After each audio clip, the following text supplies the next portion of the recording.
Why living below your means is probably the most important thing that you can do in America right now.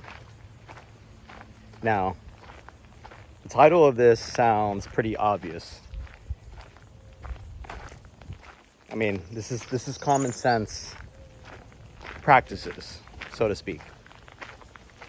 But you'd be surprised how many people in life forego this advice.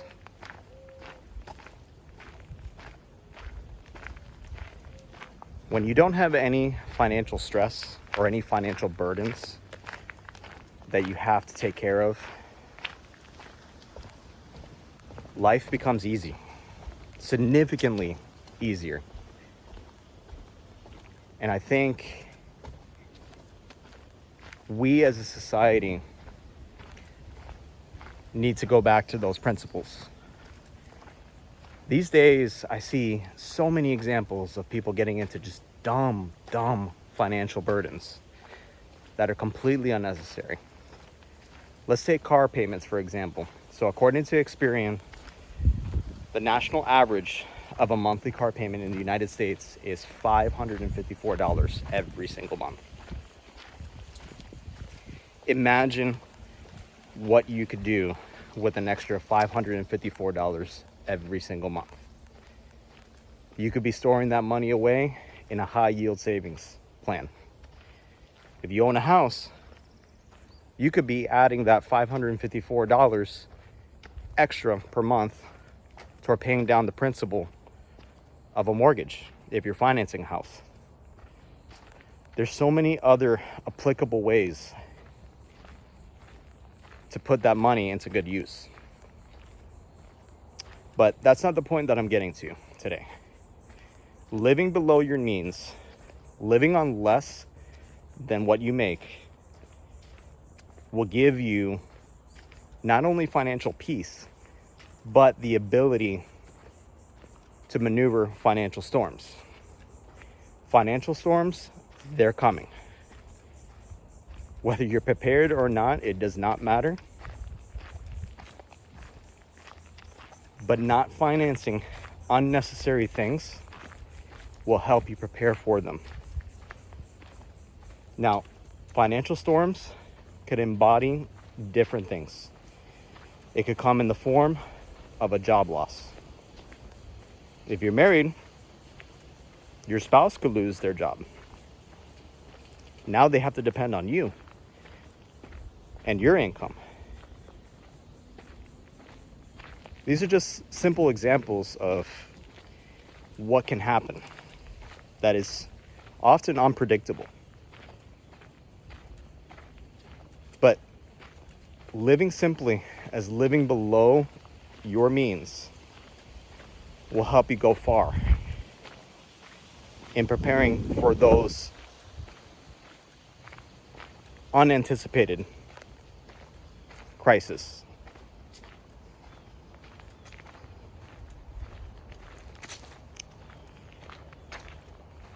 But another point that I wanted to add too is that when you live below your means, you have that added flexibility to maneuver. It's a point that I stated earlier, but I think it's very necessary to bring up again. And what I mean by maneuvering is that if you want to explore a new career route, but you're afraid of jumping in because you have massive financial obligations to meet, it becomes that much more difficult to switch into that field of study or a new trade that you want to get into. That's what I mean by maneuverability.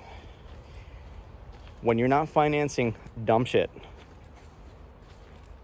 that gives you the freedom to move seamlessly. Another point that I wanted to emphasize on that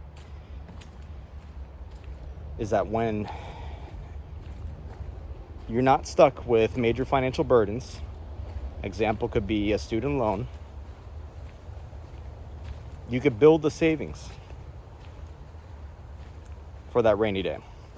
Or if there's a long-term financial goal, that makes it so much easier to save for that goal instead of it being drowned away in interest payments. Things are expensive these days. I mean, we live in a time where everything is inflationary. The burden of carrying debt is heavier than ever was. It's just something to keep in mind of. You know, and I know that this topic seems so obvious, but I feel that so many people need that reminder to stay away from those financial traps unnecessarily. And honestly, with a little bit of discipline, it's easy to avoid those financial traps. But it takes discipline. That's the key. It's easy to avoid. But again, at the end of the day, it's all about discipline. And I think that this has become particularly troublesome in our society because with social media, we're constantly comparing ourselves with other people that have the latest things that are flashy and shiny. I mean, a good backstory, and I think people will relate, especially with the example that I'm going to bring up, is looking at the Miami lifestyle. In Miami, that is probably the worst part of the United States, where people are constantly comparing each other in a financial sense. They're always competing for the nicest car, luxury brands. It's all about luxury, luxury, luxury. But I can guarantee you, people that fall for that trap, man, they are poor from within. But it's a good lesson to learn from those examples because it teaches you to stay away from those traps.